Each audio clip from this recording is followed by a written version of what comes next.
Hello everyone, मैं हूं advocate Rahul Mishra और आज हम इस वीडियो के थ्रू समझने की कोशिश करेंगे कि अगर आपकी वाइफ ने आपके अगेंस्ट 498 ए का फर्जी मुकदमा लिखाने की धमकी दे रखी है या उनके फैमिली वालों ने आपको डोमेस्टिक वायलेंस का, मारपीट का, दहेज का, कोई भी XYZ मुकदमा लिखाने की अगर आपको धमकी दे रहे हैं, तो उस कंडीशन में हमारा फर्स्ट स्टेप क्या होना चाहिए, उस कंडीशन में हमें करना क्या चाहिए।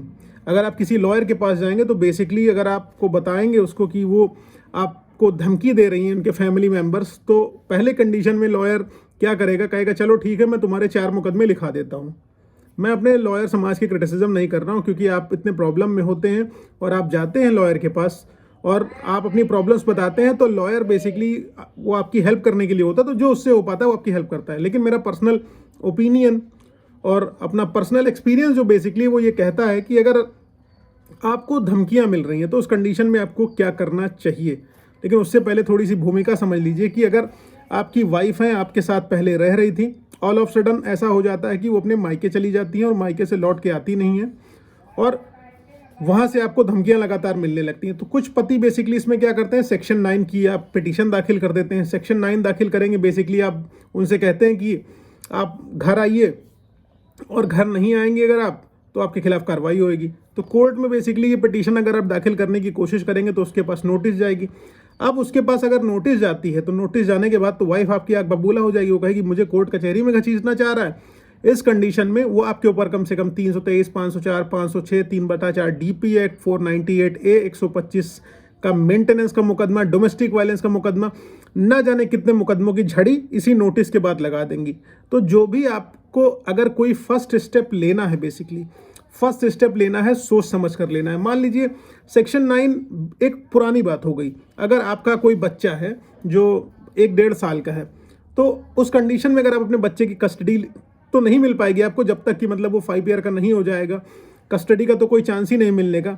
आप जो है उसकी कस्टडी के लिए कोई पिटीशन नहीं दाखिल कर सकते। तो इस कंडीशन में बेसिकली सेक्शन 9 आपके काम आ जाता है जब आपको कुछ राइट्स मिल जाएं, आपके बच्चे से मिलने के, उससे बात करने के, ये सब राइट के लिए आप जो है सेक्शन 9 का ऑप्शन जो है डाल सकते हैं। क्योंकि हैबेस कॉर्पस की आप रेट पिटीशन डालोगे, मान लो ऑनरेबल हाई कोर्ट में आकर कि मुझे मेरे बच्चे की कस्टडी दी जाए, आप उसमें क्या दिखाओगे, हैबेस कॉर्पस में होता क्या, इलीगल डिटेंशन। मदर की कस्टडी में बच्चा कैसे इलीगल डिटेंशन में जा सकता है। तो यहाँ पर आपका केस खुद ही कमजोर हो जाएगा, मजबूत होने की जगह। तो फर्स्ट स्टेप लेने में क्या सावधानी बरतनी है आपको, ये आज हमें समझना है। और उसके बाद ये देखना है कि अगर धमकियां अगर आपको लगातार मिल रही हैं तो आपको करना क्या चाहिए, कौन सी पिटीशन हम दाखिल करें जो आप लोगों को फायदा दे, पतियों को स्पेशली फायदा दे इस चीज़ का। अगर उनके अगेंस्ट फॉल्स धमकियां आ रही हैं, उनको फॉल्स फैब्रिकेटेड केसेस में फंसाने की धमकियां दी जा रही हैं, यहाँ पर कुछ लोग कहेंगे कि जो है आप क्या करो कि सेक्शन 26 की नोटिस दाखिल कर दो। सेक्शन 26 की नोटिस में आपको क्या मिल जाएगा, आपको बच्चे से मिलने का राइट थोड़ा सा मिल जाएगा। उससे क्या होगा, आपका बच्चा तो मिल नहीं जाएगा आपको। सेक्शन 26 का नोटिस लेकिन आप तभी दाखिल कर जा पाओगे जब आपका मैटर चल रहा होगा, हिंदू मैरिज एक्ट के तहत कोई मैटर चल रहा होगा, तभी आप दाखिल कर पाओगे। सेक्शन 9 हो गया, सेक्शन 10 हो गया, ये सारी चीज़ें जितनी भी मुकदमे हैं इस तरीके के, वो सब अब पुरानी बातें हो गई। यहाँ पर आपको कुछ टेक्निकल करना पड़ेगा, कुछ दिमाग से आके करना पड़ेगा। अब देखिए, आप जैसे मान लीजिए कि आप सेक्शन 26 दाखिल कर दिए या सेक्शन 9 दाखिल कर दिए या कोई भी आपने पिटीशन दाखिल कर दी, then you will be in great trouble, क्योंकि फर्स्ट स्टेप आपने लिया हुआ है। तो फर्स्ट स्टेप आपने लिया हुआ, तो न्यूटन का थर्ड लॉ क्या है, every action has equal and opposite reaction. Science की थ्योरी भी यहाँ पर है कि अगर आप स्प्रिंग को दबाओगे, जितनी तेजी से स्प्रिंग को दबाओगे उतनी तेजी से वो रिकॉयल होगी, उतनी तेजी से वो दोबारा उछलेगी। तो आप अपनी पत्नी को नोटिस भिजवाएंगे इन सब चीज़ों की, तो क्या वो शान बैठेगी, उसके फैमिली वाले आपके ऊपर 4 नए मुकदमे ठोक देंगे।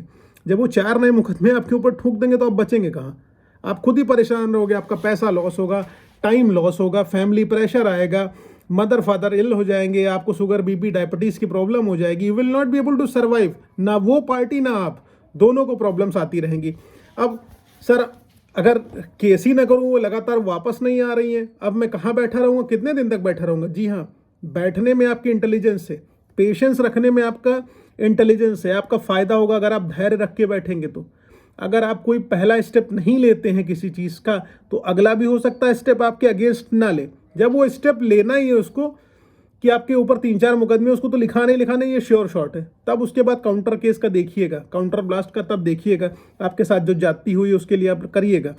लेकिन अगर वो पहला स्टेप नहीं ले रही हैं तो आप भी पहला स्टेप मत लीजिए ना, शांति से बैठिए, टाइम डिके करिए, टाइम निकालिए पूरा। जैसे मान लीजिए 1 साल बीत गया, 2 साल बीत गया, अब 2 साल बीत गया तो 2 साल बीत गया, उसके बाद केस करिए। अब आप कहोगे सर अभी तो कह रहे थे केस नहीं करना है, पहला स्टेप नहीं लेना है, उसके बाद आप कह रहे हो कि अब फिर से केस कर देना है। तो भैया अब 2 साल जो होगा ये कहा जाएगा डिसर्शन की पिटीशन में कि 2 साल से पत्नी लगातार वापस नहीं आ रही है, अपने मायके चली गई हैं, अब मेरा गृहस्थ जीवन चल नहीं पा रहा है, इसलिए मुझे इनसे तलाक चाहिए जिससे मैं दूसरी शादी कर सकूं और अपना गृहस्थ जीवन सही से चला सकूं।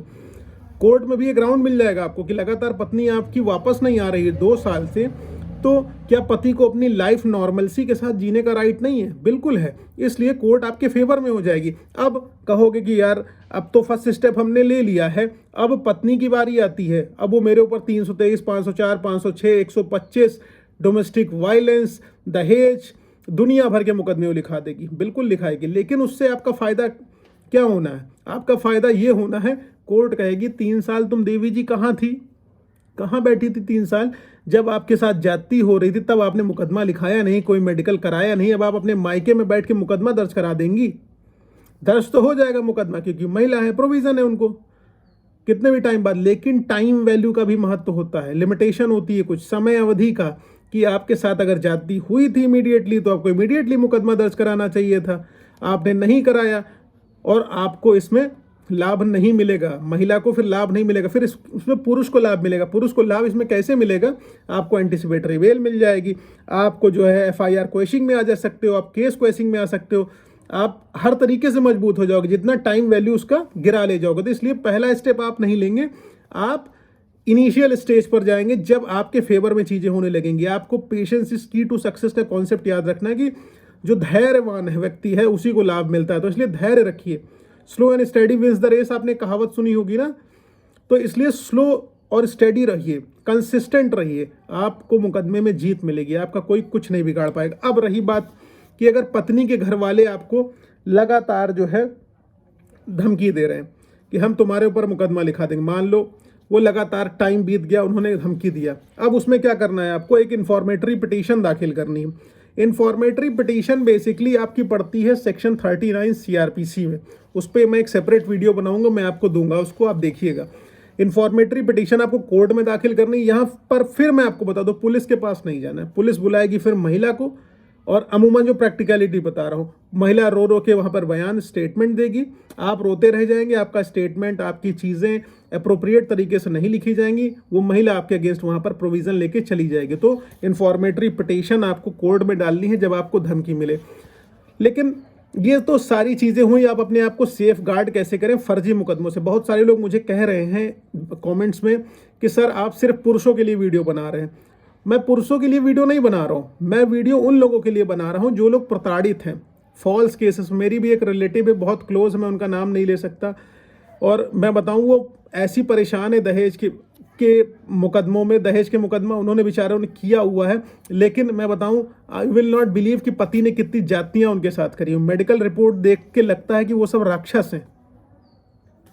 मैं यहाँ पर किसी पति का समर्थन नहीं कर रहा हूँ, मैं यहाँ पर फॉल्स केसेस की बखिया उधेड़ रहा हूँ। जो फर्जी मुकदमे 99% कोर्ट्स में आते हैं, लिखाए जाते हैं, जिससे ऑनरेबल कोर्ट्स का टाइम समय सब बर्बाद होता है, एनर्जी बर्बाद होती है, और जो एक्चुअल विक्टिम होते हैं उनको जस्टिस नहीं मिल पाता है। इसलिए मैं ये जो है फॉल्स केसेस के ऊपर वीडियोस बनाता हूँ। ये नहीं कि मैं किसी सिर्फ पुरुष प्रधान व्यक्ति हूँ, मैं पुरुषों का समर्थन करता हूँ, महिलाओं के लिए भी मैं बताता हूँ प्रोविजंस उनके लिए भी मैं सदा रहता हूँ। मैं नहीं जाने कितनी महिलाओं का मुकदमा लड़ रहा हूँ।